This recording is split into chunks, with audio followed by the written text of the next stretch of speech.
Dami ko nang in-applyan, wala pa rin akong trabaho. Ang taas na naman ang tuition fee sa eskwela. Nakaligtas ka nga sa COVID. Hihimatayin ka naman sa taas ng bayarin sa ospital.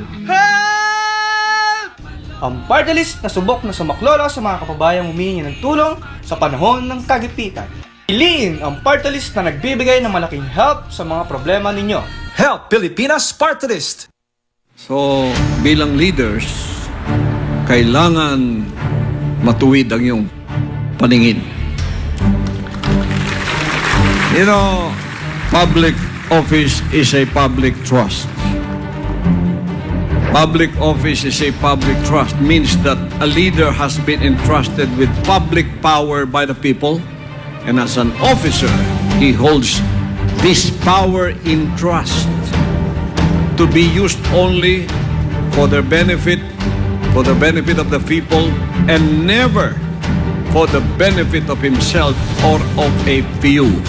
He must safeguard the interest of the nation.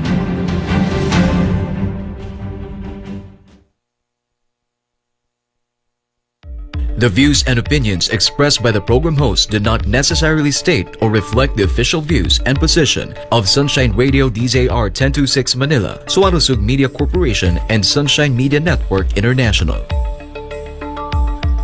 Para sa Diyos at ang Pilipinas nating mahal. Kailangan yung tayuan yung prinsipyo.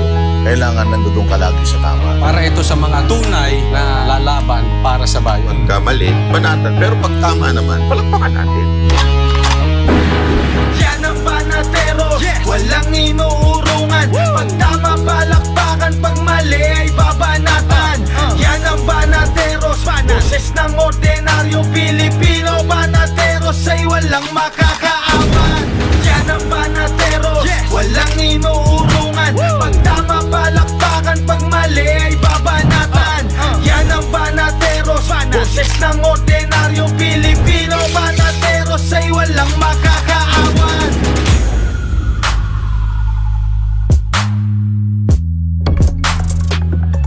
Magandang gabi, Luzon, Visayas at Mindanao. Kayo ay nanonood ng Banateros sa SMNI. Ako, si Coach Oli. Ako naman si Boss Dada. At ako naman, si Master Judea. At ako naman po, si Jay Guevara.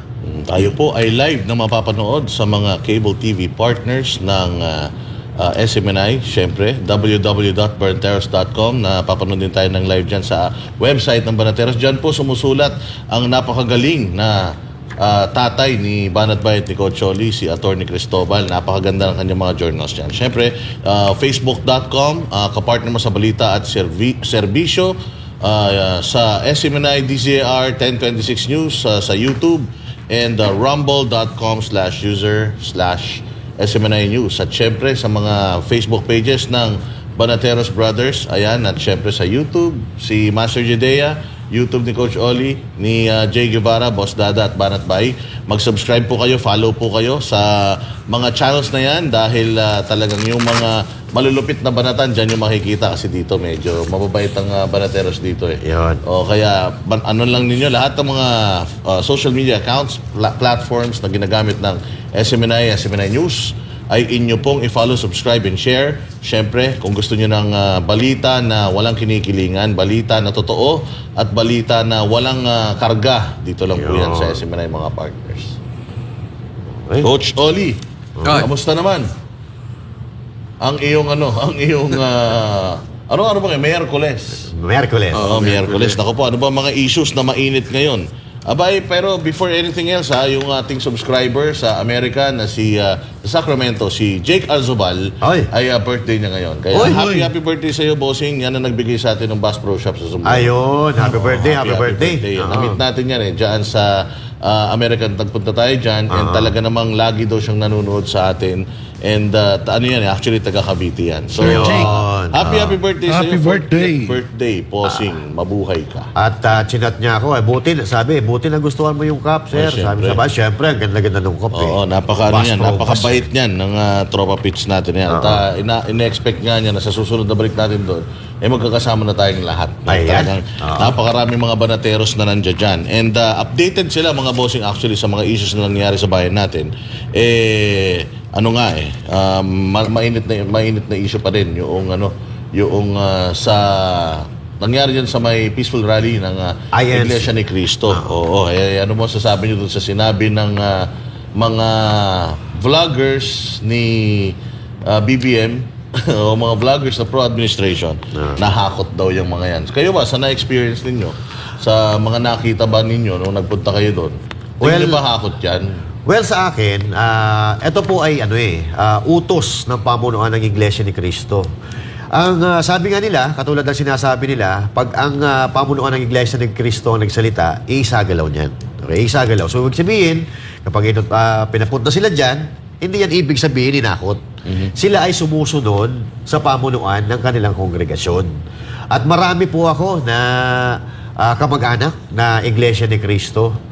Wala pong akot dyan eh. Kumbaga, ang Iglesia ni Cristo, isa rin sa mayaman yan na kongregasyon sa Pilipinas, parang KOJC, no? So, hindi na lang nila kayang bayaran dahil yan ay mga nagtatrabaho din yan eh. Ordinaryong Pilipino. Nag-iimbita nga sila eh, no? Nag-iimbita sila ng kahit hindi miyembro ng kanilang kongregasyon.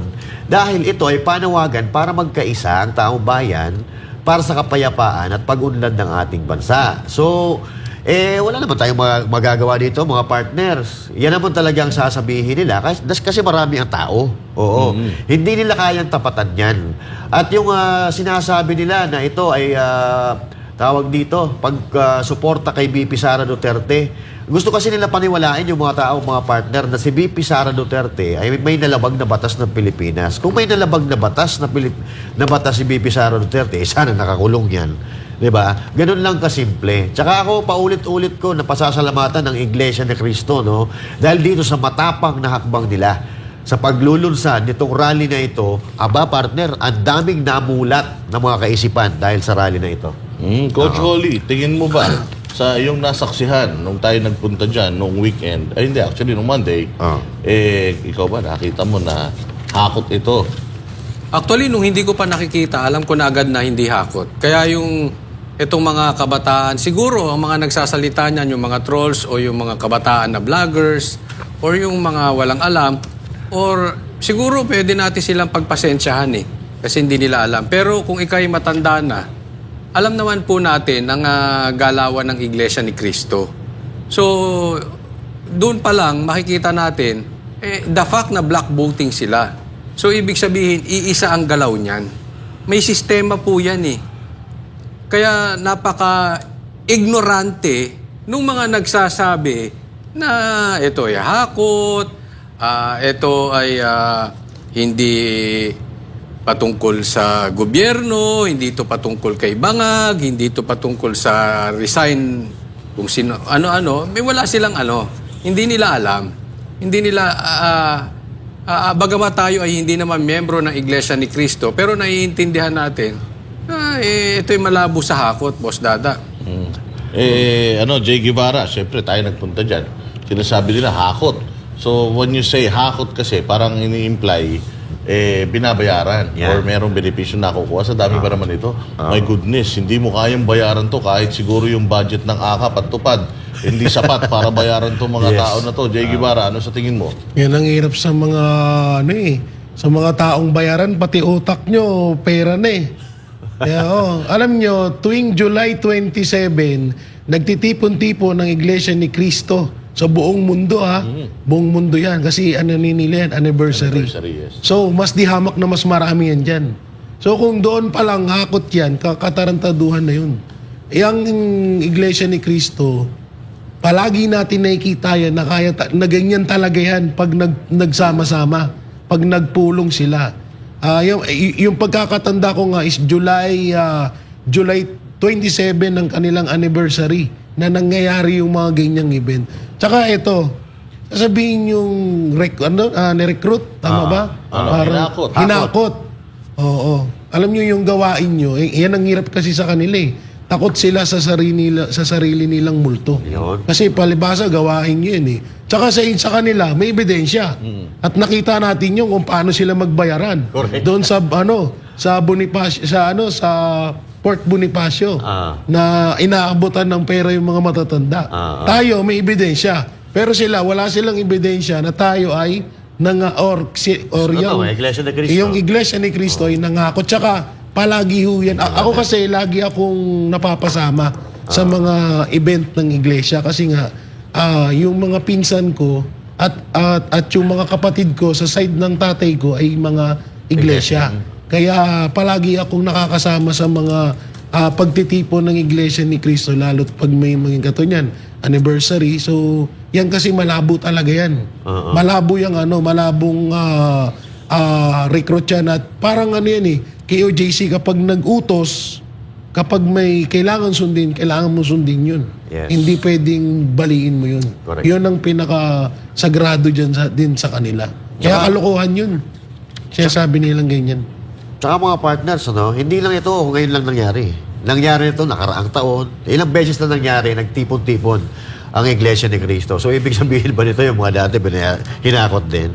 So, ito po, ang Iglesia ni Cristo, katulad nga ng sinasabi natin, Boss D, isa galaw niyan. Kung ano yung sinabi ng kanilang pamunuan, ng Iglesia ni Cristo, susunod at susunod na mga yan. At huwag niyong gagalitin ng Iglesia ni Cristo, lalo-lalo na itong si De Lima, na medyo bumaba na sa Iglesia ni Cristo.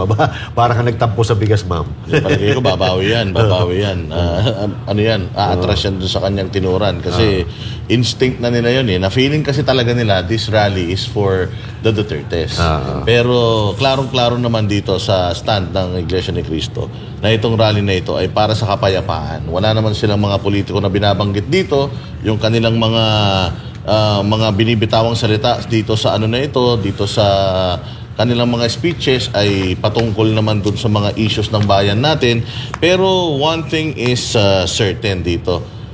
First time na lumabas ang Iglesia ni Cristo para tuligsain yung mga hindi magandang nangyayari sa bayan natin. So this is something na talagang dapat seryosohin ng gobyerno. Kasi parang nakikita ng Iglesia ni Cristo siguro na ang trend kapag hindi ka nagsasalita or hanggat hindi ka pa nagpapakita ng iyong lakas aabusuhin ka Ganun na nangyayari kasi ganyan ang ginawa nila sa peaceful na KOJC O ganyan ang ginawa nila. Kaya siguro itong kasi nakita natin nitong mga nakaraang araw, bumisita na doon ang mga Duterte. Yes. O nakita na natin at alam naman natin na lahat ng mga binibisita or lahat ng mga nakakonekta sa mga Duterte talagang binabakbakan itong pamahalaan natin.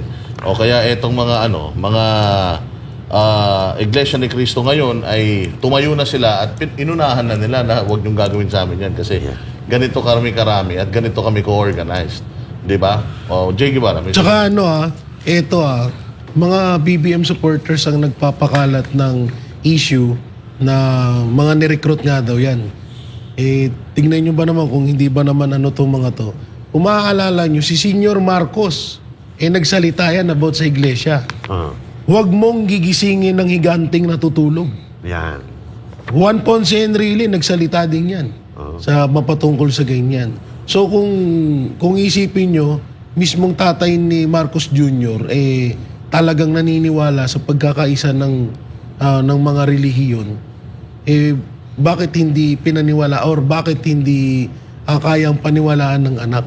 So sa madaling salita, baka nga tulog. Mali yung sinabi, Jay. Ano ba? Ni Marcos Sr. Huwag niyong gisingin ang bangag. Yun ba yun? Kasi matagal na gising yan. Kaya patulugin mo naman. Para makaisip. But anyway, Mukhang nagtago daw ng ilang araw sa kwarto na naman. Ay, gano'n? naglugmok na naman. But anyway, supporter ba ni Marcos yung nagpapakalat ng na ito daw ay mga hakot? Boss D? 100%. Supporter? Hindi kasi kanina, meron akong pinapanood na yung press con, yung spokesperson ng Iglesia ni Cristo. At ang ganda ng mga sagot niya doon. Ang sabi sa kanya is, ano masasabi ninyo? Kasi parang napupwersa lang yung mga tao na umaten. Kasi, hindi ba merong may perception na pinakakalat ng Iglesia ni Cristo, medyo harsh sila, parang, or matigas sila pagdating sa mga bagay na gustong iutos ng kanilang pamunuan. So, parang gano'n ang pinalalabas nila na pinwersa nyo yung mga tao na magpunta dyan. O baka, yun ang ini-imply. Ngayon, ang napakaganda ng sagot ng spokesperson ng Iglesia ni Cristo na sa dami nun, at saka nakikita nyo naman, bukas naman yung lugar. I mean, pwede ka naman tumakas eh. Kung, di ba, kung ayaw mo talaga, pwede ka naman umalis kung ayaw mo talaga. Pero, ang punto kasi dito, pinapakalat ito ng mga, ng mga vloggers. Gabi pa lang kasi may tao na dito eh. Hindi lang naman, yung araw lang na yan eh. Kasi, the night before, kinoconstruct na to, puno na dyan. So, sino ba naman ang engot na magpapahakot or hahakutin ka ng wala? Sigurado, sabi nga nila, sigurado may nauhaw dyan. Sigurado may nagutom dyan. Kumbaga nagsakripisyo yung mga tao. It's unfair na sabihin mong pinwersa silang pumunta dyan na itong lugar na ito, lahat naman nakakapunta. Even hindi Iglesia ni Cristo nakakapunta rito. So sinasabi nila na unfair na isipin or unfair na ipakalat yun. Kasi hindi talaga pwedeng mangyari yun. Lalong-lalo na sa ganito kalaking, ganito karaming crowd. Napakahirap i-organize ng ganyang karaming crowd. Coach Oli? Sigurado yan. Itong mga, siguro, ayaw natin makipagkontrahan sa vloggers, no? But, sabihin na lang natin mga trolls.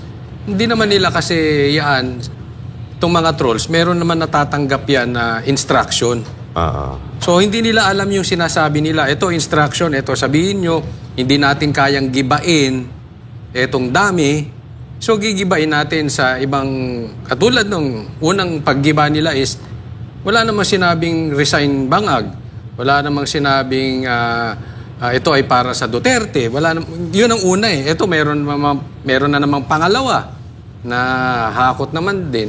Pero ang totoong hakot, ito, tandaan nyo to ang totoong hakot, yung maraming pakulo. Halimbawa, artista, sikat na banda, papupuntahin mo dyan. Wala tayong nakita dyan. Siguro may artista, sikat na singer, nasa labas. Ang Banateros. Si Jimmy Bondo. Pero hindi naman siya dyan nag-perform. Diba? Kasi sila, hindi nila kayang mag-come up ng ganyang na crowd nang walang gimmick. At tandaan mo, ewan ko may naalala ba kayo na nung kampanya ni Marcos nang walang mga sikat na artista na magpe-perform o walang magkakanta, magra-rap or sasayaw, di ba? Kada rally. Kailangan meron silang gimmick kasi hindi sila papansinin ng taong bayan. Daig na daig pa nga ni Isko eh. Dahil si Isko nung kampanya, ang daming nanonood pero walang gimmick. Wala. Siya lang yung artista. Face value lang. Siya lang. Kayo dalawa lang, Silang dalawa lang artista, no? Ito na lang. Para dyan sa mga matapos yung gimmick nilang ganyan. Mag-rally din kayo. Ipaglaban nyo naman. Meron. Meron ba? Meron si Trillanes sa Magdalo? Meron siya, parang 16 at 18 yata, dyan sa may Shrine, doon sa may People Power Monument. Baka imbis na Magdalo yun, maglangaw yun, ha? Hindi na Magdalo, ang pangalan ng party list nila, Maglangaw. Maglangaw. Mahirap yan. Ito nakakatawa doon sa mga nagsasabi na hakot. Dapat nga matuwa kayo eh. Dahil kagustuhan ito ng presidente nyo, di ba? Na wag i-impeach si VP Sara Duterte. So, ibig sabihin pala nito, kinokontra nyo ang kagustuhan ng amo nyo. Pero kung alam ng amo nyo yung mga pinagagawa nyo, so ibig sabihin, wala sa puso ng amo ninyo ang sinasabi niya na wag i-impeach si VP Sara. Ganun lang kasimple yun. Talagang ganun naman eh. Yun nga, actually, nasukol siya doon ng Iglesia ni Cristo. Diba? Napakatalino ng Iglesia ni Cristo. Kasi sinukol siya sa sarili niyang bibig eh. Diba? Kumbaga, hinuli siya sa sarili niyang bibig. Hindi siya pwede ritong magbago ng statement. Hindi siya pwede magbitaw ng alanganin ngayon against VP Sara. Why? Kasi nga, nahook na siya ng Iglesia ni Cristo. And alam natin for a fact na this coming 2025 elections, lahat yan manliligaw. Alam natin yan. Nakita nyo naman yan sa wall ng dyan sa may KOJC, doon sa may SMNI studio, dyan sa Davao. Nakita nyo yung napakaraming mga politiko na nagpupunta sa Davao City para lang para lang ligawan si Pastor Apollo Kibuloy. At nandun din sila. Lahat ng mga politiko ngayon, pati yung mga politiko ngayon na tumutulig nandun din. Nakikita natin doon yung evolution mula mula yung kanilang, siguro mula nung natayo yung lugar na yan, hanggang sa kasalukuyan, makikita ninyo yung mga nandoon. Ganon din dito sa Iglesia ni Cristo. Lahat siya nanliligaw. Kaya nga kung makikita mo, halos karamihan sa mga, sa mga politiko ngayon, ingat na ingat pagdating sa pagbibigay ng statement dito. Kasi alam nila na mapapahamak sila dito. Kita mo nga sabi pa nga ni nung may tumatakbong gobernador niya sa Laguna, mabuhay ang Iglesia ni Cristo. Yung pa sabi niya, pero sila mismo ang bumabatikos kay Inday Sara. Siya mismo may gusto i-impeach sila VP Sara. So dito mo makikita talaga na unti-unti nagbabago yung shift. Nagtatransform. At saka, doon sa wall ng SMNI, nakita natin yung transformation talaga nila. From lizard to crocodile. Oo, patabasin na. Pataba. Payat doon. Pero consistent nakita natin doon. Wall of fake yun daw eh. Wall of fake. Nakita natin doon, Coach Oli, yung picture ng pinakamahal nating presidente. Pinakamahal kasi simula na naging presidente, lahat nagmahal Kaya tawag natin na pinakamahal nating presidente. Iba pa itsura niya ron. Mukha pa yung itsura niya ron, mukha talaga siyang laging pawis kahit malamig. Ang malapit pa doon, yung mga politiko na nagpabasbas kay pastor. Tapos ngayon, lumalabas sa bibig, parang hindi nila kakilala si pastor. Meron nakita niyo yun? Ilang politiko nakita ako doon. Nagpabasbas kay pastor. Huwag ka mag-alala, J. Guevara. Sabi nga nila, nalalaman naman natin kung sino talaga yung mga totoong tao sa hindi. Sabi nga, ito nangyari sa KOJC, it's a blessing in disguise. Ngayon, alam na nila kung sino talaga yung mga kalaban at kung sino talaga yung mga totoong kakampi. Yeah. So, pagdating ng panahon at bumaliktad ang sitwasyon, alam na nila kung Ang sino dami yung nagbaliktaran. Yung nakaupo na lang dito mismo bumaliktad. Oo, tinapon pa tong mic. Oo. Yun na nga. Antayin natin na talagang mabaliktad ang sitwasyon. May narinig pa akong bagong kwento tungkol dyan sa kaibigan mo na yan, Jay. Oo. Nung na-COVID daw yan, Diyos ko. Ay, oo. Naku, layo ka na.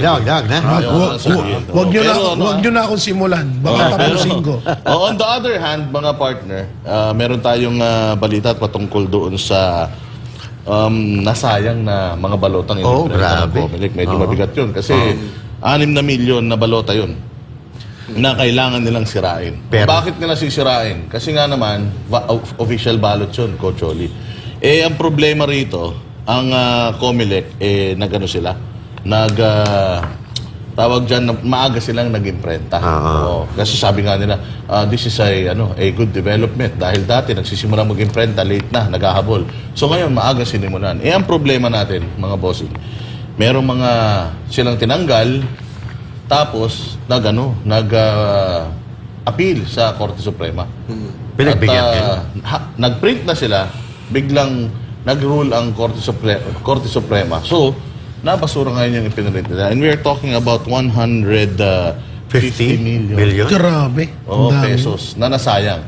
Pero pakinggan muna natin yung balita na yan. Walang magagawa ngayon ng COMELEC kundi ipahinto ang pag-imprenta ng mga balota kasunod ng pagpapalabas ng Korte Suprema ng Temporary Restraining Order or TRO kaugnay sa 5 aspirante na diniskwalipika ng komisyon sa 2025 elections. Kailangang baguhin ng COMELEC ang kanilang sistema at gumawa ng bagong mukha ng balota kung saan dapat magdagdag ang mga pangalan or may dagdag ang mga pangalan ng aspirante na nakakuha ng TRO. Narito ang balita ni Margot Gonzalez. 5 na mga aspirante na diniskwalipika ng Commission on Elections sa COMELEC sa 2025 elections ang nakakuha ng Temporary Restraining Order o TRO mula sa Korte Suprema. Kasunod ng TRO, ang mga pangalan ng 5 aspirante ay kailangang mailagay sa listahan ng kandidat o balota. Isa dito ay ang senatorial aspirant na si Zubair Ginto Mustafa na idineklarang nuisance candidate ng komisyon. Matatanda na noong January 6, nagsimula na mag-imprinta ang komisyon ng mga balota para sa national positions. Nasa mahigit 6 na milyon na ang naimprinta ng mga balota sa National Printing Office. Ang lahat ng ito nasayang kasi hindi na ito magagamit sa eleksyon. Kailangang sumunod ang komisyon sa direktiba ng Korte Suprema at magpalabas ng bagong balota. Ayon kay COMELEC Chairman Attorney George Garcia, sinuspindi na nila ang pag-iimprinta ng mga balota dahil immediately executory o kailangang agad na ipatupad ang desisyon ng Korte Suprema. Yung po mga na-imprenta, local absentee voting, overseas voting, yung pong test ballots natin, Bangsamoro ballots po natin, at kasama na rin po, nagsimula na kami sa Caraga, sa rehiyon ng Caraga. So more or less, yan po yung pinahinto kaagad natin ang pag-iimprenta. At siyempre, dahil nga po babaguhin ang ballot phase, kinakailangan isama yung pangalan mismo ng kandidato na kasama doon sa temporary restraining order ng Korte Suprema. Aminadong COMELEC na malaki na ang nagastos ng komisyon sa pag-iimprenta ng mga nasayang na balota para sa national positions. Sa taya ni COMELEC Chair Garcia, nasa 150 million pesos na ang nagastos ng komisyon. Yung pong isang balota kasi is more or less 22 pesos. Yan po yung binabayad natin sa National Printing Office.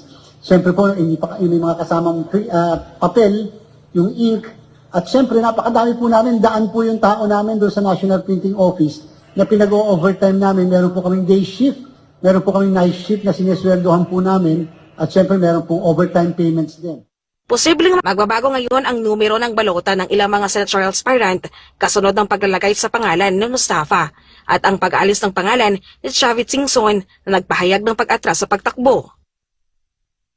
Letter M po kasi yung pangalan ng kandidatong nakakuha sa national position, sa senador na posisyon. And therefore, pag pinasok po natin, pag binilang niyo po yung sa 66 na present na kandidato, ay 12 pong senador yung nasa ilalim na maaaring maapektuhan, maaaring nakapagpa-imprenta na ng mga pangalan na may numero, and therefore, kasama po talaga yon sa mga consequence at dahil sa pangyayaring ito. So, ngayon po, kung sakali naman mag-withdraw yung isang kandidato na sinasabing posible mag-withdraw,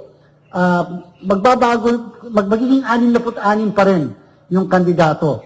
Kasi kung technically kung isasama yung isa, ay magiging 67. Pero kung mawawala naman po yung isa, 66 pa rin. Kaya na medyo tingnan natin kung may magbabago yung sa pagitan ng letter S at pagitan ng letter M, kung sakasakali. Hindi naman nag-aalala ang komisyon pagdating sa 4 na nalagdag na aspirante sa local positions kasunod ng TRO. Ang kay Garcia, hindi pa sila nakakapagsimula sa printing ng mga balota para sa local positions. Pagdating sa timeline para sa printing, matatanda ang target ng COMELEC na matapos ito sa April 14. Posibleng gagamitin na rin ng COMELEC ang 4 na makina ng NPO para lang maihabol ang mahigit 70 million na mga balota. Ang resumption ng pag-iimprinta ng balota ay baka sa susunod na linggo pa dahil sa adjustment na gagawin ng komisyon sa kanilang sistema at pagbabago ng mga ballot phase. Sa kasalukuyang election management system ng COMELEC, hindi sila pwedeng maglagay ng mga bagong pangalan ng kandidato. Pero ang inaalala ni Garcia ay baka meron na namang ilalabas na TRO ang korte para sa iba pang diskwalipikado habang nasa resumption na sila ng pag-iimprinta ng balota. Pag po nagpa-imprenta muli kami ng balota, tapos po may dumating muli na panibago pong directive at hindi po ito pag-pressure sa ating Korte Suprema, with all due respect. Uulitin po muli kung lalo pat ang posisyon na involved ay national position. So back to zero po ulit kami. Lagi kami back to zero kung meron muli na makukuhang temporary restraining order upang magdagdag ng pangalan sa ating pong balota. So again, the rule always is comply, follow the directive of the Supreme Court. Aminado si Garcia na dahil sa TRO at muling pagbabago sa balota ay maaantala ang iba pang aktibidad ng komisyon gaya ng mock elections na gagawin na sana sa darating na linggo at ang final testing and sealing. Pero sa kabila nito ayon sa komisyon, walang mangyayaring postponement ng eleksyon. Ang araw po ng halalan ay sa Mayo 12, ito pong taon na ito. Hindi po yan marireset sapagkat yan po ay nakalagay sa saligang batas. Maliban na lang kung meron pong deklarasyon na tinatawag na postponement of the election at wala po tayo iniisip na kahit na anong postponement. Gagawin po ng inyong Commission Elections ang lahat. Huwag po kayong mag-alala. We will be in control of the situation. Kasama po yan sa ating pong mekanismo na contingency na kung sakasakaling ganito ang mangyari. And therefore, again, may gastos po. Gumastos na po tayo. But part po ito kasi ng isang legal process. Para sa Diyos at Pilipinas kumahal, Margaret Gonzalez, SMNI News. Sakit na part ng legal process ito, Coach Oli, 150 million pesos na taxpayers money na dapat napunta yan sa mas magandang proyekto. Hindi ba? At sana o kaya na-save ng COMELEC. Coach Oli, 150 million na nasayang, na basura, sisirain. Samantalang itong kay Inday Sara, 125 million na gasto sa tama. Meron namang mga statement kung saan dinala, pero ngayon, pwede pa siyang ma-impeach. Anong masasabi mo dito, Coach Oli? Tama ka dyan, Boss Dada. Isa lang ang masasabi ko dito. Ito ay isang rookie mistake. Kasi, alam mo, first time ba tayo mag-i-eleksyon? Alam mo, Coach Oli, kanina tinanong ko yung tinanong ko sa programa ng Makialam, yung spokesperson ng COMELEC, at sinabi ko na ngayon lang ba nangyari ito? Hindi daw. Marami na daw beses na nangyari itong ganito. Now, sabi ko, sa susunod, mapiprevent na ba natin to? Hindi daw nila mapiprevent. Kasi nga, ang problema wala daw sa kanila. Kung hindi, tila mo nasa Supreme Court. So, magsasayang tayo na magsasayang ng pera dahil lang hindi nag-uusap ng maayos yung dalawang ahensya, Coach Oli. Hindi, ano ba kayo dyan, Bagito? Gaya na sabi ko, di ba? Sasabihin mo, nabasa ka ng ulan kasi umuulan. Na-late ako sa pagpasok kasi traffic. First time mong nabuhay sa Pilipinas na may traffic, dapat ikaw na nag-a-adjust. Yung problema nyo, problema ng Bagito, hindi ko alam kung paano nyo isosolve yan. Pero hindi tayo pwede magtapon ng 150 million kada eleksyon. At baka madadagdagan pa yan. Napakalaki na ng gasto sa eleksyon, dinadagdagan nyo pa ng walang kakwenta-kwentang mali. Ano ba? Ngayon lang ba kayo nakaupo dyan? Kasi tandaan nyo, mahirap po tayong bansa.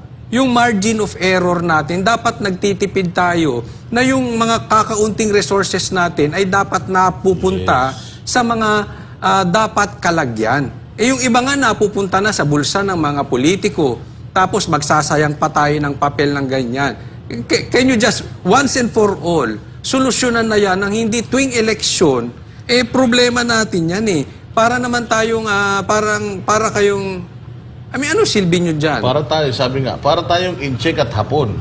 Hindi tayo kakaintindihan kahit anong gawin natin. Napakamahal na nito, na mistake nito. At ang tanong ko nga sa kanila is, mape-prevent ba natin ito? They cannot give us an assurance. Matindi yun. Yung hindi nyo mape-prevent kasi dapat you assume ang totoong leader, you always assume responsibilities. Dapat, mali namin ito, gagawa namin ng paraan, next election, wala tayong problema. Dapat ganun ang hawak ng leader. Pagka ganyan ang salita ng leader, tapos tayo. Kaya nga ito, sana yung mga trolls. Kung paano nyo binanatan yung 125 million ni BP Sara, titingnan ko yung tapang ninyo at kung kayo ay double standard o hindi.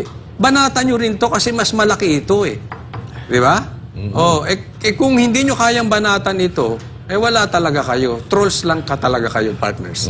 Master Judea, hindi lang actually yung COMELEC ang naapektuhan dito. Pati yung mga kumakandidato. Kasi pwedeng magbago yung numero, yung mga numero dyan sa... at pwedeng maapektuhan yung number 52 natin.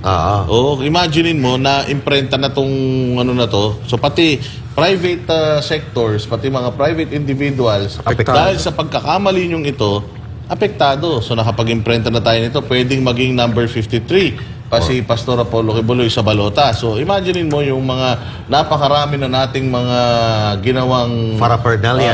Paraphernalia, yung mga campaign materials na nag-imprenta na ngayon, pwedeng ma-put to waste katulad nitong nangyari. So, domino effect ito. Ganyan ang problema natin, Master Judea. Tama, partner. Hindi ko alam kung baka sinadya nila ito, Para yung mga kalaban nila, ang pinag-uusapan natin dito, si Egay Erice, ito ay parang dineklarang nuisance candidate, di ba? Parang gano'n, Hindi. Parang si nuisance, nuisance, kasi parang gano'n, So ngayon, ang problema dito, parang sa akin, walang coordination. Hindi centralized ang mga galawan, Pupwede rin sinadya.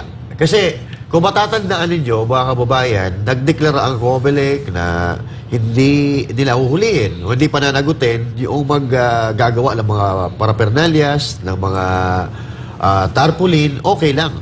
Pero noong mga panahon, bawal po yan. Pwede ka lang maglagay ng poster mo pag campaign period na. So parang, ang iniisip ko dito, parang gusto nilang ubusin na yung resources ng mga kalaban nila para pagdating ng oras, sila lang ang baka po pwedeng makapagkabit ng mga tarpaulin. Isa-isa yon sa mga nakikita kong dahilan nila. Pero para sa akin dito, decentralize yung mga galawan, di ba? Ang nakakabuisit dito, parang andali-dali sa kanila, nagubasta ng pera ng tao bayan. Sa bagay, hindi naman nila pera yan. Ito kasi ang problema sa pamumulitika, mga kababayan. May mga gumagawa talaga ng paraan para i-disqualify yung kanilang mga kalaban dahil dito sa kahayukan, sa kanilang kapangyarihan. At eto nga, kung ito hindi ko alam kung dineklara ito nuisance candidate, si Egay Eresa, kung i-declare nito na nuisance candidate, naging vice mayor po ito, naging congressman ito na 2nd district ng Caloocan. So why na i-declare mo na nuisance candidate? Kung yun man ang dahilan, kung bakit nawala siya doon sa balota. So now, kasalanan din ito ng mga namumulitika, no? Dahil sa pamumulitika nila, lahat apektado. Pera ng gobyerno, pera ng mga pribadong tao. Dahil katulad ng sinabi ni Boss Dada kanina, maaaring magbago yung mga numero ng mga kumakandidato ngayon na ipinangalanda ka na sa taong bayan na ganito ang numero, ganito ang numero natin sa balota, yung pala magbabago. So, ang gulo nito magulo sa pribado, magulo sa loob ng gobyerno, hindi natin maintindihan. So, dapat, meron po talagang managot dito sa kababayaan na ito. Jay Guevara, malaking pera to 150 million ang masasayang. Isi-shred daw nila kasi 1:1 yan, Jay Guevara. Ibig sabihin, yung in-print na nila na papel, valid yun na balota. Pag ipinasok mo yun doon sa makina, babasahin yun. Kaya kailangan nilang sirain. So imagine mo, ganito kalaking pagkakamali. Jay, 150 million. So thank you na lang yan. Ayun, yun ang doon. Magiging thank you na lang yan, 150 million na pera natin. Natin yan, oo. Kasi ito pa yung pangit dito, parang nagtuturuan pa sila ng Supreme Court dahil dito sa nangyaring problema na to, pare-parehas lang din naman kayong may mga kasalanan dito. Tsaka, biruin nyo ibabasura na. Biruin mo, 150 million, ibabasura na to. Samantalang yung kay BP Sara, sobrang pinahaba nila yung kwento, sobrang nilang talagang sinira nila ang pangalan ng mga Duterte mapatungkol sa 125 million na confidential fund na wala namang patunay na yun ay hindi napunta sa taong bayan. Wala silang ebidensya. Ito, talagang mismo sila nagsasabi na talagang sisirahin to dahil hindi na to, pwede pa itong magamit. Dahil sa hindi pagsunod sa timeline ng isang ahensya, nasira. Ito, 150 million. Tsaka ito pa dito, kung kada eleksyon, gagastos tayo at mababasura ang halagang 150 million. Enak ng teteng, bago kasi kayo gumawa ng mga ganyan, i-issureball nyo muna. Diba? Kasi kung taon-taon, kada eleksyon, gagastos tayo ng ganyang kalaking pera, tapos itatapon lang din, walang mangyayari yan. So, bakit hindi, hindi masolusyonan ng COMELEC? O kung Supreme Court man ang may problema, bakit hindi nila masolusyonan? Ito ba ay mag-iisip na ba kami na kaya hindi nyo masolusyonan yung problema na yan dahil may mga pinipigilan kayo or may mga pumipigil sa inyo? O baka may mga bumabalakid sa kaisipan nyo na para wag nyo masyadong ayusin tong ganitong anomalya dyan sa COMELEC. Kasi hindi biro to Biro mo 150 million, saan mo pupulutin yan sa buong Pilipinas? Tama. Sabi nga nila, this is an expensive mistake, expensive negligence. Dapat may makulong dito. Dapat. Kasi may nagkulang Di ba? Dapat merong masaksyonan man lang dito, managot. Kasi hindi ito maliit na pera. Sa naghihirap na bansang katulad natin, itong 150 million pesos na ito ay dapat marami nang napakain ng mga pamilya ito.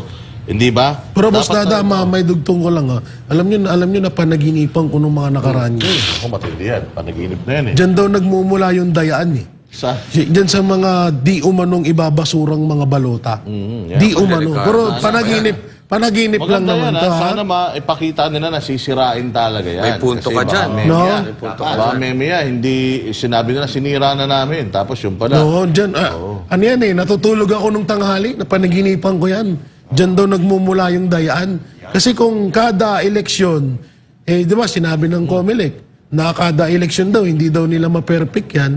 So, pwedeng mangyari nga yun. Ako po. May isa pa, Boss Dada. Oo. Tama yung sinabi ni Partner J.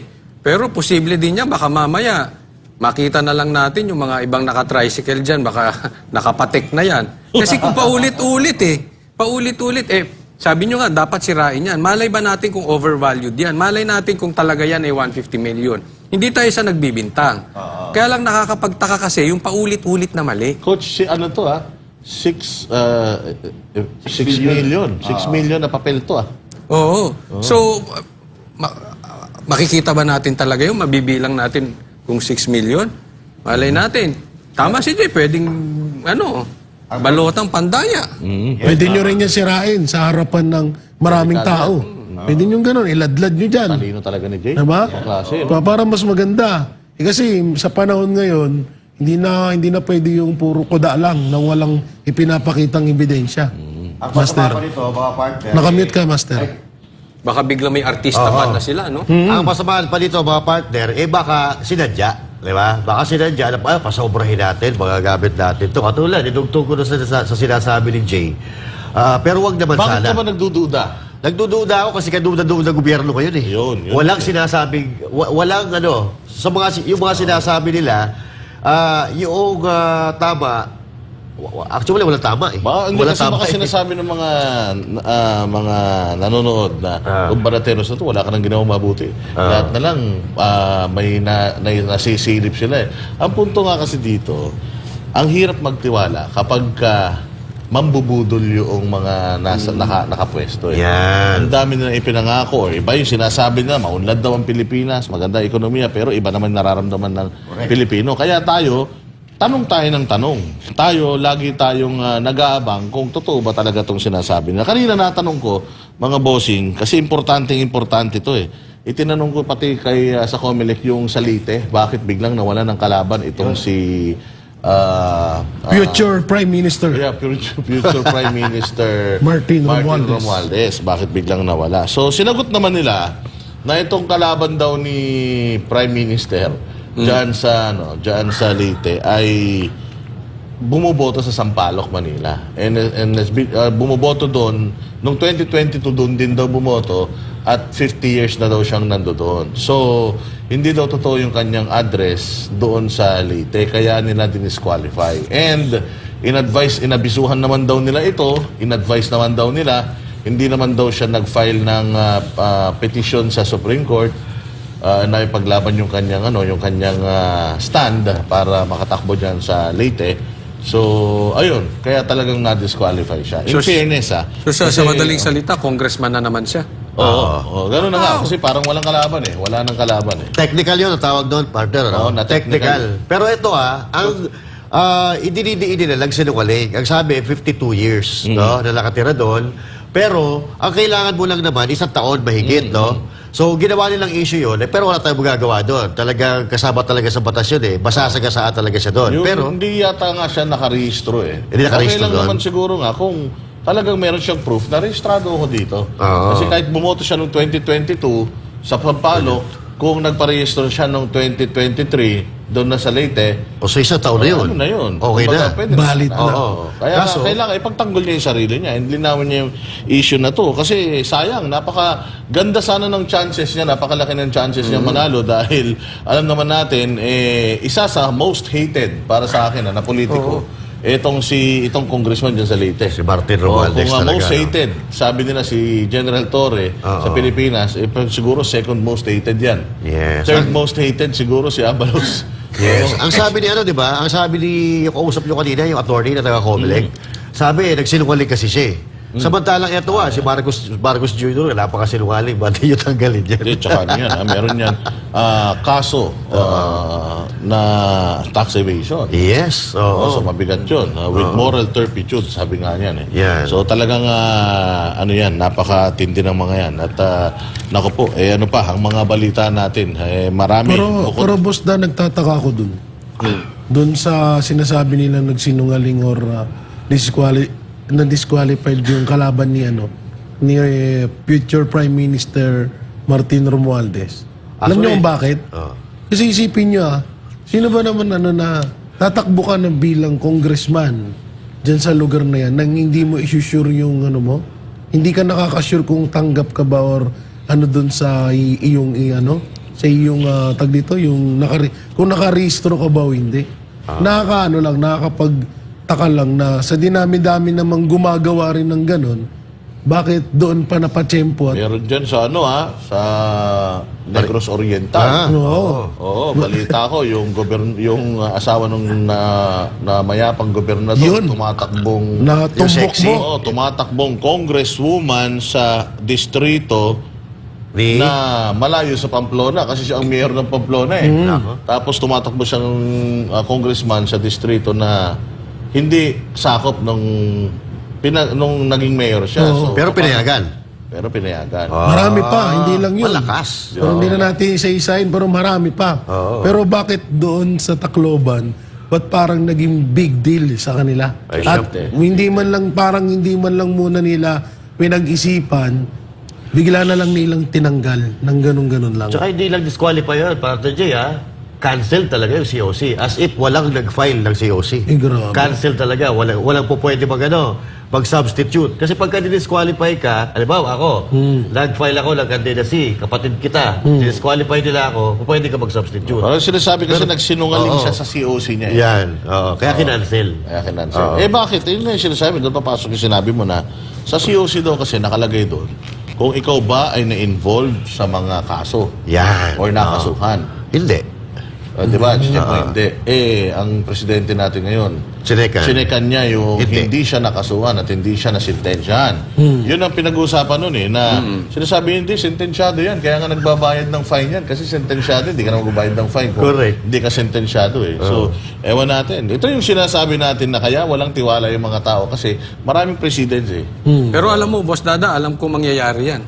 Naibulong sa akin yan ni BP Sara Oo. Naku. Di ba sinabi ni BP Sara yan, na itong si Tamba, itong si Martin, talagang hindi tumarunong lumaban ng patas. Yan.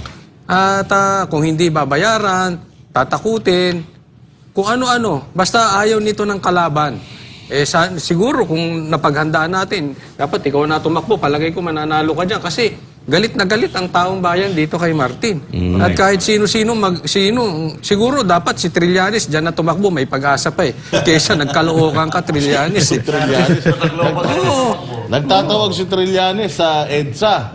Hindi nga siya makakuha, pinapalayas nga siya sa Caloocan kapag ka nagbabaybay siya Tapos gusto niya pa magtawag sa kanila. Ito naman si Trillanes kasi. Pero may magagawa tayo sa Tacloban. May magagawa tayo doon. Ipag-pray na lang natin sila. Kasi yun na naman. Yun na naman yung magiging congressman nila. Baku-baku na naman pa rin yung mga kalsada ninyo. Puro kayo propagandahan. Tama yung sinabi ni Coach Oli. Nakamute ka, Master. Tama yung sinabi ni Coach Oli, dapat si Trillanes doon na lang siya tumakbo sa Tacloban. May pag-asa siya kasi maraming galit doon kay Romualdez. Magpalit Yun ang sila, problema. pwede magpalit. Pero ito ay isa pa sa Mandaue, sa Cebu, isa rin. Disqualify din yung kalaban ng yung bilas ni Martin Romualdez. Di ba yung si Cortez ba yun? Si Mayor Cortez, Jonas Pag-usapan natin Cortez. yan sa mga susunod nating sa mga susunod nating segment dahil importante itong susunod na balita natin. May babala ngayon ang kampo ni Pastor Apollo C. Quiboloy laban sa mga nasa likod ng dirty tactics na ginagawa ngayon sa senatorial aspirant. Si MJ Mondihar sa report. Isang netizen na nagpadala sa screen capture na ito sa kampo ni Pastor Apollo C. Quiboloy laman ng isang flyer. Ngunit kapuna-puna na may lamang 1,000 piso ang flyer na para bang idinidiin sa vote buying ang butihing pastor. Hindi naman pinalampas ng kampo ng senatorial aspirant ang bagong modus na ito para siraan ang kanyang kandidatura. Sa isang pahayag, iginiit ang kampo ni Pastor Apollo na panlilinlang ang nasabing hakbang. Isa rin itong desperadong taktika para siraan ang reputasyon ng spiritual leader ng Kingdom of Jesus Christ na kilala na hardliner sa korupsyon. Mariing pinabulaanan ng kampo ang akusasyon. Malinaw na gawain ng mga taong naisiraan ang kanyang kandidatura sa pagkasenador. We would like to politely advise, and if the advice is not, heeded, we will really inform them that we will take action. No, that's a crime. Hinimok naman ng kampo ang publiko na ipagbigay alam agad sa kanilang tanggapan kung may mamata ang ganitong modus at i-document, kuhaan ng video at picture ang sinumang sangkot. Dudulog din ang kampo sa NBI para sa mas malalimang investigasyon. Kung makita natin yan at ma-document natin yan at malaman natin kung sino po ang author niyan, sigurado ako we will be filing cases, criminal cases against these persons. Hindi po fair yan. That is below the belt din. Zero corruption ang pinaka-plataforma ni Pastor Apollo at hindi nito bibilhin ng boto na nagkakaisa at matatapat na Pilipino. Para sa Diyos at sa Pilipinas kung mahal, MJ Mondejar, SB9 News. Sabi, napakarumi maglaro. Matindi. Mantakin mo, nagsisimula pa lang. Di pa man actually nagsisimula yung kampanya, pero kaliwat kanan na kagad yung paninira. Hindi mo pwedeng i-associate si Pastor Apollo Quiboloy sa vote buying. Kasi siya nga yung nag-iisang kandidato na may reputasyon patungkol sa zero corruption. Yes. Zero corruption, walang corruption. Napatunayan na natin yan sa kanilang simbahan, KOJC, dyan sa Davao. Ito, mga ganito, propaganda to, ang mga nagpapalabas nito, nagpapakalat nito, alam mo, mga makakaliwa. Sila yung mahilig sa ganyan eh. Ang mga Duterte, siniraan nila sa pamamagitan ng si PRD, wala silang makita. Anong sinabi nila? Drug lord daw ang mga anak. So kung ano yung kabaliktaran, kung ano yung talagang laban mo, yun yung idinidikit nila sa'yo. Yes. Si Inday Sara, alam natin, ang Davao, zero zero debt. Yeah. Ibig sabihin, walang utang yan. At napakaganda ng pag-disperse nila ng budget yan. Napakaganda ng Davao. Anong ginagawa nila ngayon? Sabi nila, si VP Sara nagnakaw ng pera ng pamahalaan. Napakaganda ng Davao. Sa lahat ng probinsya sa buong Mindanao, isang Davao sa pinakamaunlad, pinakamaganda. Anong dinidikit nila sa Davao ngayon? Traffic ang Davao. So sabi ko nga, itong mga kalaban talaga, pare-parehas sila ng tactic. Ang ididikit nila sa'yo, yung mga bagay na talagang hindi mo gagawin.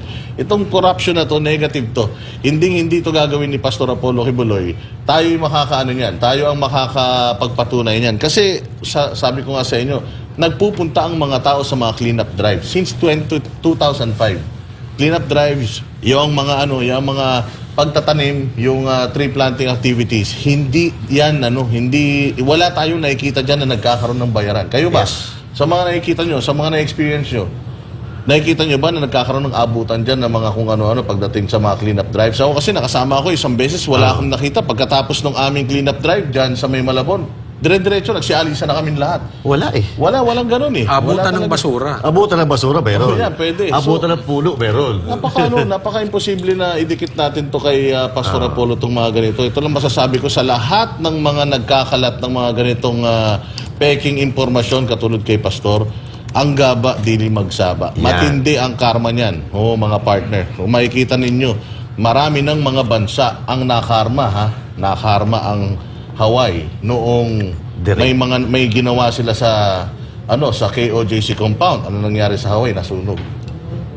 Matindi, marami namatay dun sa sunog na yon. O nung nakaraan, ito na naman ang KOJC compound diyan sa Los Angeles, California. Ano nangyari? 'Di ba? Tanong mo, pinasok nila 'yan.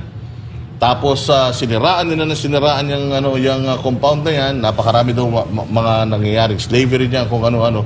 At nakatali daw mga bata dyan, kinakalbo, may mga armas, nagpunta doon yung mga niransak as in.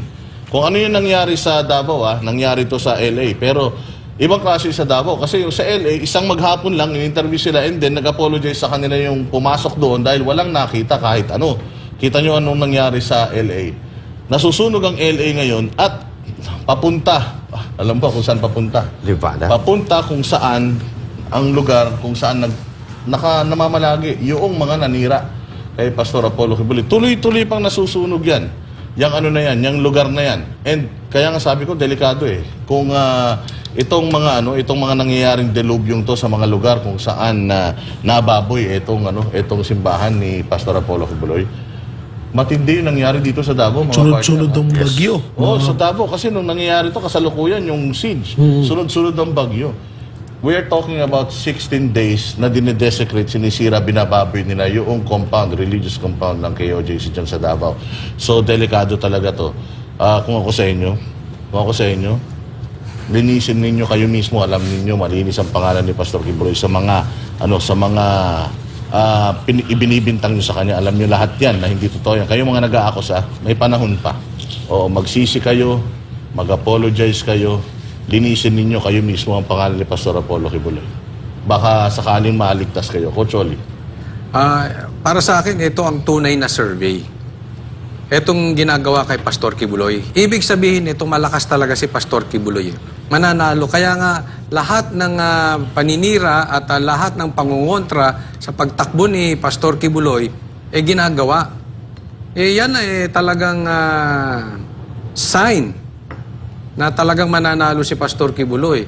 Kaya nga kanina, nung nabalitaan ko itong ginagawa na pag-fake news na naman kay Pastor Kibuloy, sabi ko, na-suggest ko na dapat talaga idemanda yan. Kasi na mayroong masampulan kasi hindi sila titigil yung mga makakaliwa na yan. At meron din mga trolls na binayaran. Remember yung rally before, may mga issue na ganyan na sa t-shirt. Dapat sampulan para hindi pa ulit-ulit. Dapat talaga dinidemanda. May number naman na nilagay si Dean Torion doon. Lahat ng mga gumagawa ng peking balita, isumbong lang sa numero na yon. Sana may flash natin ulit para maging aware ang buong Pilipinas. Para makasuhan talaga yung mga yan. Ayan, yung mga numbers na yan. One time, may makasuhan para tumigil. Kasi pagka hindi yan kakasuhan, magtutuloy-tuloy yan at alam nila na mababait kasi ang mga taga-KOJC. So, aabusuin yung kabaitan na yun. Sampulan yan. May isang mademanda dyan sa mga fake news na yan, magtitinu yan. Pero yung nabanggit mo, Boss Dada, na dyan sa sunog na yan, buti pa nga yung USA, nung nagkamali ay humingi ng dispensa. Diba? Isipin mo yung pumasok dyan sa KOJC, sa Kingdom. Naghukay, walang nakita. Itinatanggi pa yung hukay. Pero nakita ng mainstream media. Until now, hindi humihingi ng dispensa, siya pa may gana magdemanda. Ganyang katindi. Sa akin lang, wag na nating antayin yung nangyari sa US na nasunog. Baka mamaya, hindi yung lugar mo masunog, ikaw mismo. Masunog ka sa dagat-dagatang apoy. Alam mo, pag talagang naninira ka ng isang tao na wala talagang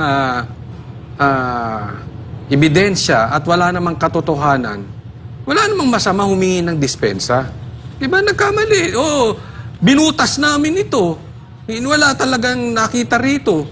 Walang pagsisisi. Oo, hindi. Kasi pagka gina-justify mo pa, ipinagtatanggol mo pa yung sarili mo, ibig sabihin, ma-pride ka Dapat yan, tinatanggap mo mali, wala kaming nakita. Gaya ng ginawa ng US sa kanila, nagkamali sila, humingi ng dispensa. Humingi ka dispensa, wala kaming nakita. Di ba? Hingi ka lang. Wag mo nang antayin. Wag mo nang antayin ang mundo ang magturo sa'yo or baka mamaya. Ito, hindi ito pananakot. Itong halimbawa lang sakit. Yan ay hindi naman galing sa tao yan. Di ba? Yan ay galing sa Diyos. So, wag mo nang pagka tayo meron nagawa, hingi na lang ng dispensa agad-agad. At mag-repent at syempre, wag magpakalat ng maling impormasyon, maling balita. Kasi maling-mali talaga at napakalaking kasalanan ng isang holy ground. Ang isang simbahan ay babuyin. Tama. Talagang yan, napakatinding kasalanan talaga yan. Even nung panahon nga daw ng mga previous na mga world wars, iniiwasan nila ang mga simbahan na ma-damage. Gera pa yun. Gera pa to O sa panahon ngayon, kita nyo naman. Kasi parang wala nang parang wala nang sinasanto talaga yung mga hayok sa kapangyarihan, mga partner.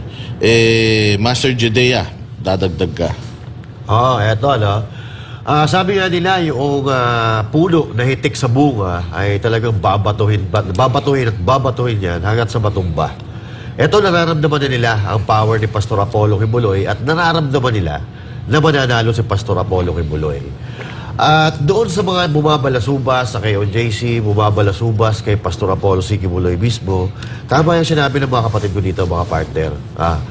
May pag-asa pa.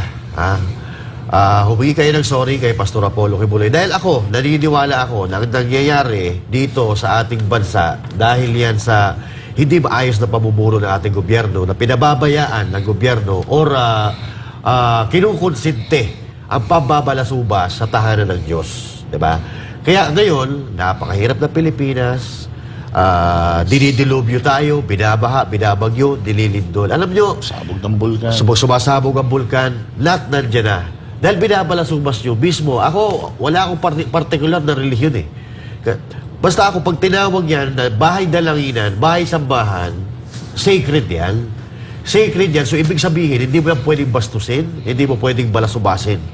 Binilasubas ng mga pulis eh.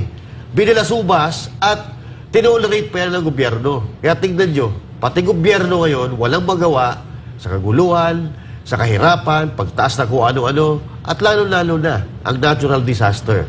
Si Pastor Apollo Kibuloy hindi ordinaryong dinalang. Si Pastor Apollo C. Kibuloy. At hindi yan lalabas sa kanyang bibig kung hindi yan dyan napatunayan. Baka nakakalimutan nyo, si Vice Ganda. Di ba? For example, si Vice Ganda, sinabi ni Vice Ganda, na sige, Kibuloy, ipasara mo nga ang showtime, i-stop mo nga ang showtime. Ano sabi ni Pastor Apollo Kibuloy? Baka hindi lang showtime ang ma-stop sa inyo. A few months later, nagsara ang ABS-CBN. Ganyan ka-powerful ang bibig at mga salita ni Pastor Apollo C. Kibuloy. At maraming beses natin napatunayan yan. Katulad ng kinuwento nila kanina, Los Angeles, California, tinutupok ng apoy ngayon at yung apoy papunta doon sa lugar kung saan nakatira at namamalagi yung mga naggipit sa kanila doon. Hawaii, sa mga nanira sa kanila. Kaya ito, yung mga naninira kay Pastor Apollo C. Kibuloy, alam nyo, inaabuso nyo ang kabaitan eh. Inaabuso nyo ang kabaitan na kay OJC, kabaitan ni Pastor Apollo Kibuloy dahil nakikita nyo naman, kahit anong pambabalasubas na ginagawa nyo kay Pastor Apollo C. Kibuloy, even sa kay OJC, anong ginaganti sa inyo? Solusyon sa problema natin sa Pilipinas at sa buong mundo.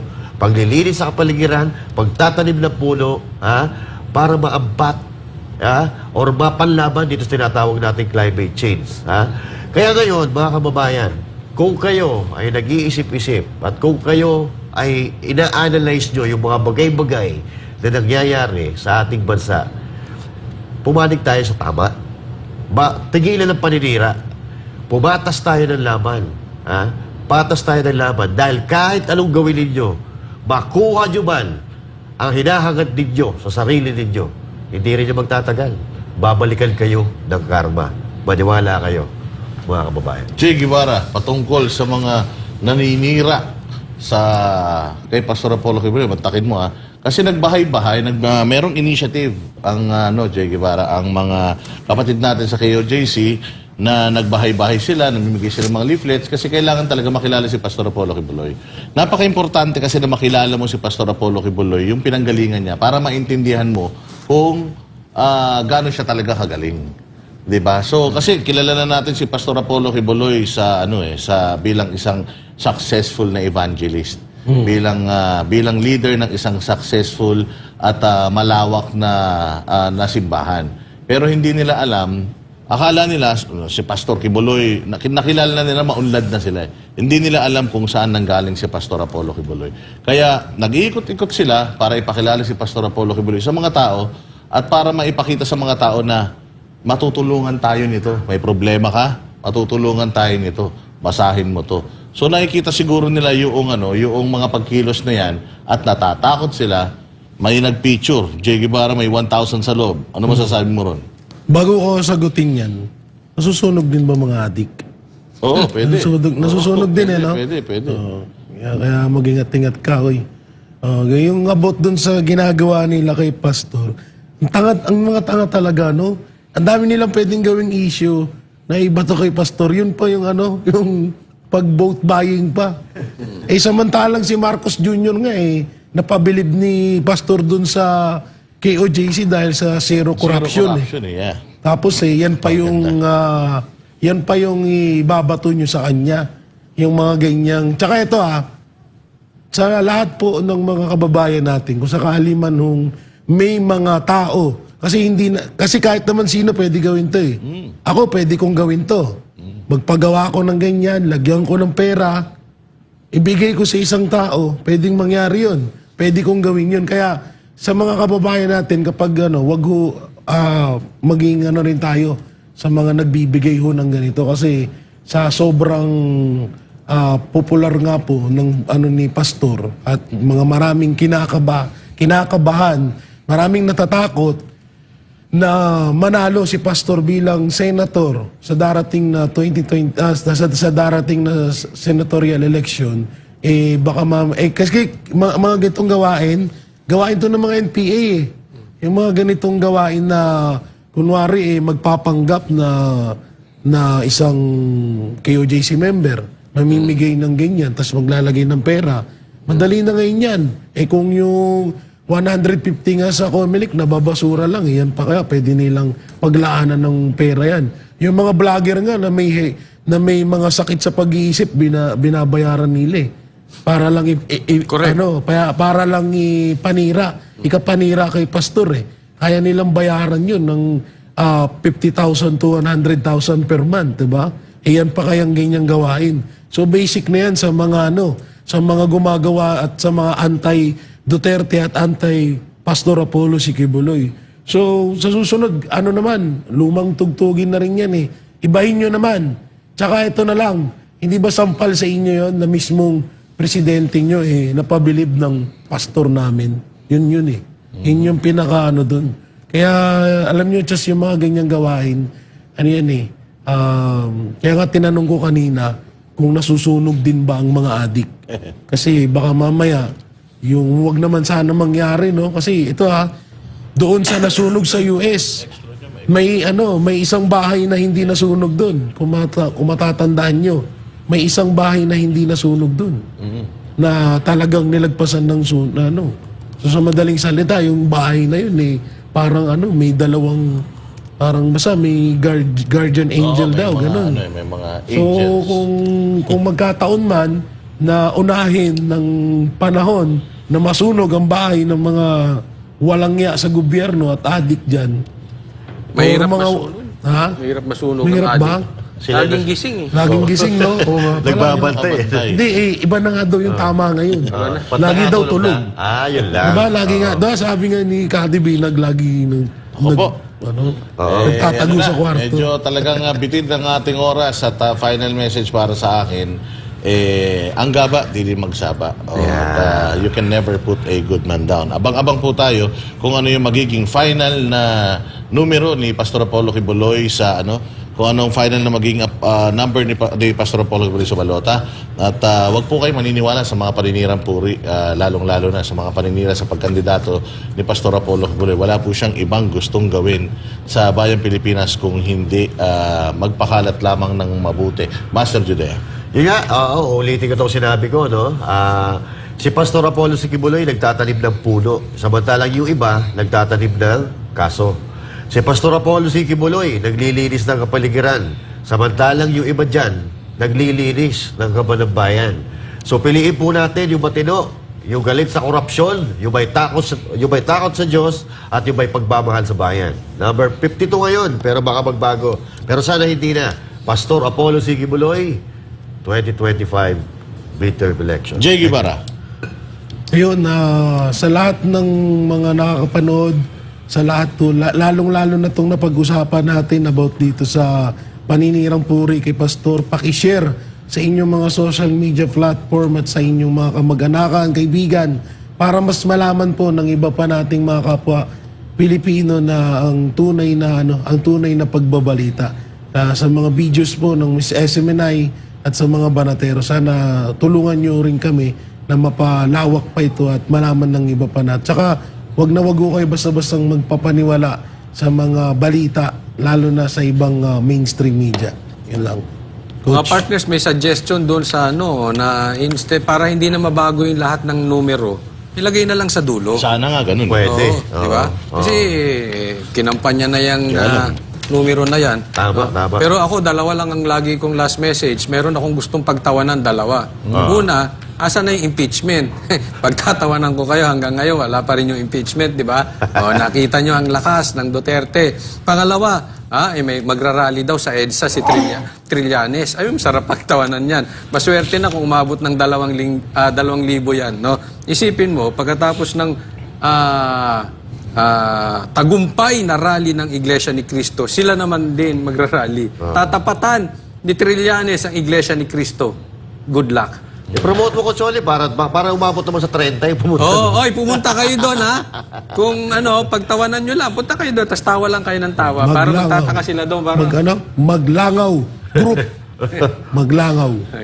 Maglangaw pa. Akala ko magdalo. Maglangaw. Okay, mga partners. Kita-kita po tayo uli, mga banateros. Dito lang sa SMNI. Pag tama, palakpakan. Pag mali, banatan. Ako po, si Coach Oli. Ako naman po Boss Dada. At ako naman po, si Master Judea. At ako naman po, si Jay Guevara. Para sa Diyos at sa Pilipinas, nating mahal. Para sa Diyos at Pilipinas nating mahal. Kailangan yung tayuan yung prinsipyo. Kailangan nandun ka lagi sa tama. Para ito sa mga tunay na lalaban para sa bayan. Pagkamali, banatan. Pero pag tama naman, palakpakan natin. Yan ang banateros, walang inuurungan. Pag tama bakbakan, pag mali ay babanatan. Yan ang banateros, boses ng ordinaryong Pilipino. Banateros ay walang makakaaman. Yan ang banateros, walang inuurungan. Pag tama palakpakan, pag mali ay babanatan. Yan ang banateros, boses ng ordinaryong Pilipino. Banateros ay walang makakaawan.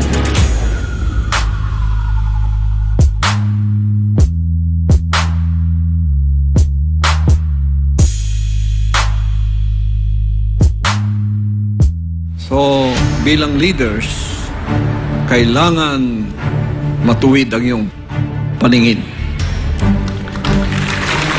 You know, public office is a public trust.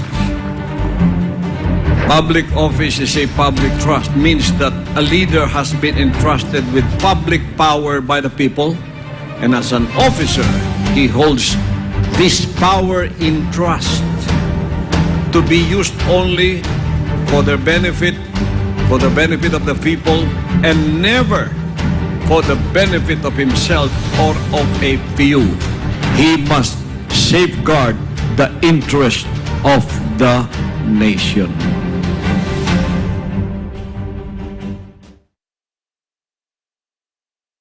Dahil sa malasakit, mas nailapit ni Senator Bongo ang medical assistance, primary health services at specialized care para sa ating mga kababayan. Sa malasakit, prioridad ang edukasyon para sa mas magandang kinabukasan. Samahan pa ng sports, panalo ang kabataan. Bunga ng malasakit ang pagbigay lakas sa mga lokal na negosyo at mas maayos na trabaho. Sa malasakit, serbisyong may puso, kalinga at proteksyon para sa mga OFWs nasaan man sila sa mundo. Maraming nagagawa at nararating ang malasakit. Para kay Senator Bongo, ang ating Mr. Malasakit, bisyo ang more serbisyo. Dami ko nang in-applyan, wala pa rin akong trabaho. Ang taas na naman ang tuition fee sa eskwela. Nakaligtas ka nga sa COVID. Hihimatayin ka naman sa taas ng bayarin sa ospital. Ang party list na subok na sumaklolo sa mga kapabayang humihingi ng tulong sa panahon ng kagipitan. Piliin ang party list na nagbibigay ng malaking help sa mga problema ninyo. Help Pilipinas Party List! Puwersa ng Pilipinong Pandagat, Ato Libay. Puwersa ng Pilipinong Pandagat, Ato Libay. Puwersa ng Pilipinong Pandagat, Ato Libay. Puwersa ng Pilipinong Pandagat, Ato Libay.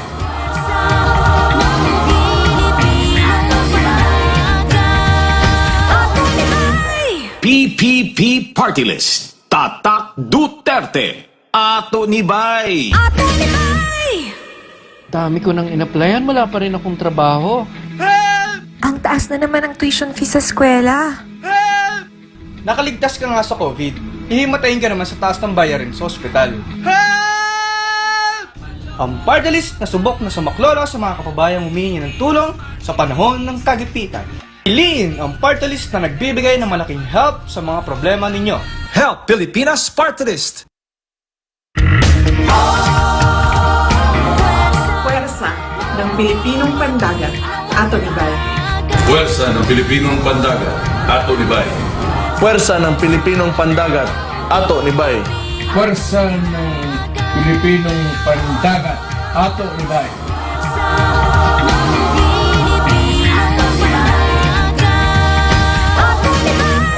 PPP Party List. Tatak Duterte. Ato ni Bay.